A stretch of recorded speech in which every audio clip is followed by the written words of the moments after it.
జ్ఞానానికి స్థానం త్రిశూలం. పరమశివుణ్ణి చూడగానే ఆయన చేతిలో త్రిశూలం కనిపిస్తుంది. ఎంతోమంది రాక్షసులను అంతం చేసి భక్తుల ప్రాణాలు కాపాడిన మహా శక్తివంతమైన ఆయుధం శివయ్య చేతికది అలంకారం. త్రిశూలమంటే 3 కొనలు కలిగినదని అర్థం. సత్వ రజో తమో గుణాలకు ప్రతీకైన ఆ 3 కొనలు పిడి దగ్గర కలుసుకుంటాయి. త్రిగుణాల ఏకత్వానికిది సంకేతం. యోగపరంగా చూస్తే త్రిశూలంలోని 3 కొనలు మానవ శరీరంలోని ఇడ, పింగళ, సుషుమ్న నాడులకు సంకేతాలు. ఈ 3 నాడులు శిరస్సులో ఉండే జ్ఞానకేంద్రం దగ్గర కలుస్తాయి. ఇదే త్రివేణీ సంగమం. 3 కొనలు 3 నాడులకు సంకేతాలైతే జ్ఞానకేంద్రం శూలహస్తాన్ని సూచిస్తుంది. వాటి ఏకత్వాన్ని త్రిగుణ సంగమాన్ని ప్రకటిస్తుంది. త్రిగుణాల ఏకత్వాన్ని ప్రకటించే చోటును పట్టుకున్న శివుడు నేనీ త్రిగుణాలకు అతీతుడను అనే సత్యాన్ని ప్రకటిస్తాడు.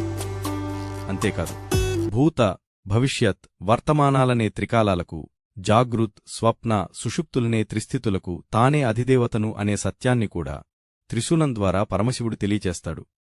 ఆది దైవిక, ఆది భౌతిక, ఆధ్యాత్మిక తాపాలను త్రిశూలం పోగొడుతుంది.